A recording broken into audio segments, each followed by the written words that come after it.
अस्सलामुअलैकुम दोस्तों कपाह काश्त कर लगे सी अगेती कपाह काश्त कर लगे आ देखो माशाल्लाह खिले बहुत ज़बरदस्त निकले। जूम करके थोड़ा दिखा लगा खिले कढ़न लगे अज पहला दिन शुरू कर लगे खिले कढ़ने।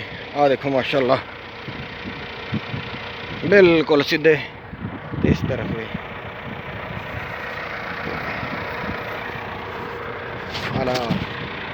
इधर मैंने दिखाड़ा है ट्रैक्टर लिया